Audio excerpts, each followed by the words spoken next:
Hello dear students, today we will discuss chapter 2, class 10 polynomial. Quick revision notes. Within 5 to 7 minutes, complete revision notes of this chapters. That will be helpful for your exam. Means आपका polynomial क्या होता है? Polynomial एक ऐसा expression है जिसमें variable का power in which power of variable must be a whole number. Power of variable must be a whole number. Either non-negative integers. Non-negative integers means 0, 1, 2, 3. This. Okay? This is the polynomials. Some polynomial may be one variable, may be two variable. This is two variable polynomial and the degree is x to the power 2, y to the power 1. This is linear polynomial. Now we will discuss in next slides types of polynomial. The types of polynomial is first on the basis of degree. On the basis of degree, how we define polynomial? Polynomial degree is the highest power of variable in equation. Degree क्या है आपका? किसी भी equation में variable की highest power, that is called degree. ठीक है, अगर आपका डिग्री 1 होगा किसी पोलिनोमियल का, वो पोलिनोमियल कैसी होगी आपकी? लीनियर पोलिनोमियल होगी. जैसे ये लिखा है अलजेब्रिक एक्सप्रेशन, इसका स्टैंडर्ड फॉर्म क्या है? px equal to ax plus b. This is the standard form of linear polynomial. Next is quadratic polynomial. Quadratic polynomial कैसा होगा? जिसका डिग्री 2 होगा. इसका स्टैंडर्ड फॉर्म क्या होगा आपका? ax square bx plus c. इसमें आपका a 0 नहीं हो सकता. अगर a 0 हो जाएगा तो एक कांस्टेंट पोलिनोमियल बन जाएगा. इसमें भी a 0 नहीं होगा. अगर a 0 हो जाएगा तो आपका लीनियर पोलिनोमियल बन जाएगा. And last one is cubic polynomial. Cubic में क्या होगा आपका standard form? ax cube bx square cx plus D. यहां पे भी a आपका 0 नहीं हो सकता. ठीक है. नाउ द कांस्टेंट पोलिनोमियल जिसमें डिग्री 0 हो, that is called constant polynomial. Next we will define degree polynomial on the basis of terms. Monomial means अगर ऐसी इक्वेशन जिसमें एक टर्म हो, ठीक है, दैट इज कॉल्ड मोनोमियल. दो टर्म वाली इक्वेशन होगी वो क्या कहलाएगी आपकी? बाइनोमियल.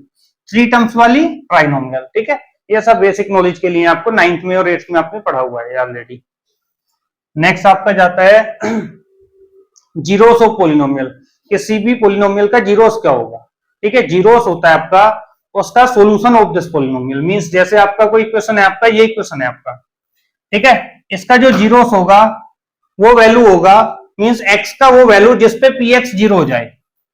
ठीक है, x equal to 0 is the zeros of this polynomial. अगर आप x इक्वल टू 1 पुट करोगे तो इसका वैल्यू 0 आ जाएगा. जीरोस ऑफ पोलिनोमियल मींस आपका किसी भी पोलिनोमियल का कर्व अगर x एक्सिस को कट करेगा, जिस पॉइंट पे कट करेगा वो उसका 0 कहलाएगा.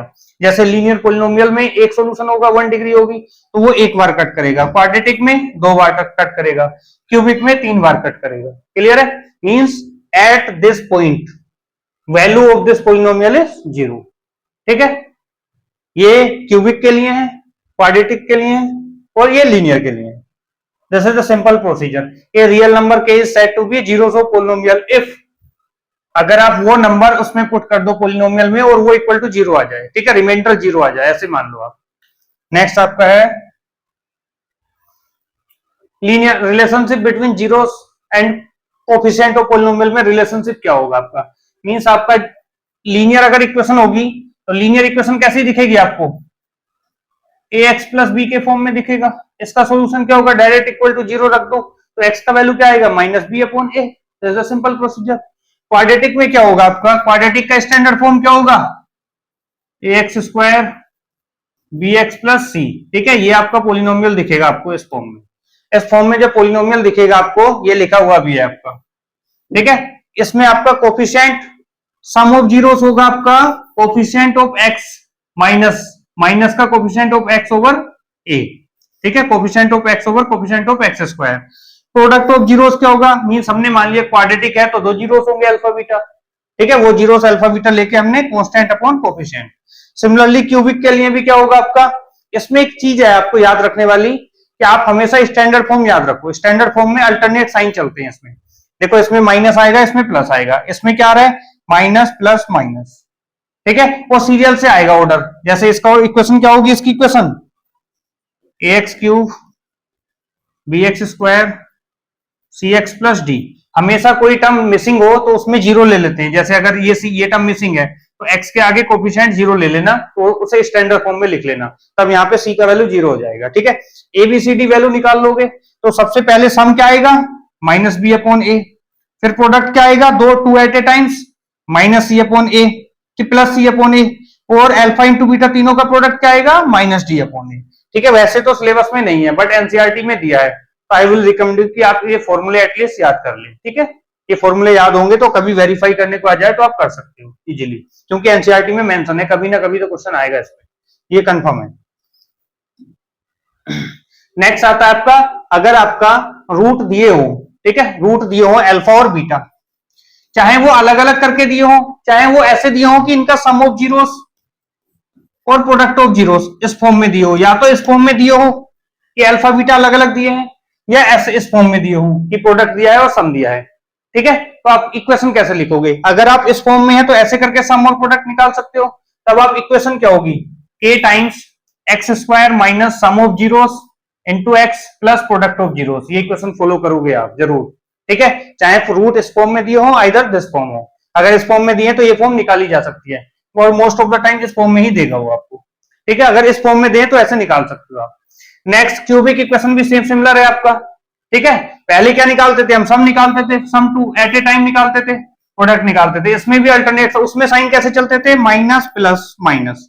ठीक है, और क्वाड्रेटिक में माइनस प्लस, बट इसमें साइन उल्टे हैं आपके, इसमें पहले आएगा इक्वेशन जब लिखोगे प्लस माइनस प्लस, देखो प्लस माइनस प्लस, इसमें सेम आएगा प्लस माइनस प्लस माइनस। ठीक है, plus minus plus minus plus.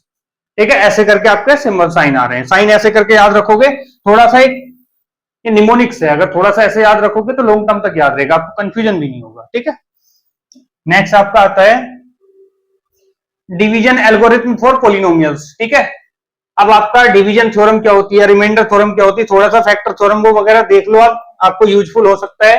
ठीक है, जैसे आपका px and gx are any two polynomial with gx is not equal to 0, then we can say find the polynomial qx। qx क्या है, reminder, qx क्या आपका क्वोशेंट है आपका, r क्या रिमाइंडर है, दो पॉलिनोमियल है px और qx, एक पॉलिनोमियल से दूसरी पॉलिनोमियल को डिवाइड करोगे, ये क्या होगा आपका डिविडेंड, ये divisor quotient remainder, dividend divisor quotient remainder. ठीक है, वही लिखा है, ये क्या है, dividend equal to divisor quotient plus remainder. अगर आपका रिमाइंडर 0 हो जाएगा तो पूरा पूरा डिवाइड हो जाएगा, remainder 0 then gx is a factor of px, ये आपका फुल्ली डिवाइड हो जाएगा और वो फैक्टर बन जाएगा। ठीक है, dividend equal to divisor quotient plus remainder. Factor theorem यही है, अगर आपका किसी इक्वेशन का ये फैक्टर है तो x का वैल्यू निकालो x इक्वल टू a पे, और इसमें पुट करके देखो, अगर ये 0 आ जा रहा है तो फैक्टर है। ठीक है, मींस उसका x का वैल्यू निकाल के इक्वेशन में पुट करने पर अगर वो 0 आ जाए तो वो फैक्टर है। रिमाइंडर में क्या है, रिमाइंडर क्या है, अगर यहां से आप x का वैल्यू निकालोगे तो a आएगा, जब ये वाला a इस इक्वेशन में पुट करोगे तो कुछ वैल्यू आएगा, दैट इज कॉल्ड रिमाइंडर। ठीक है, divided by x minus two, अगर इस इक्वेशन को x माइनस टू से डिवाइड करोगे तो इसका रिमाइंडर आपको मिल जाएगा।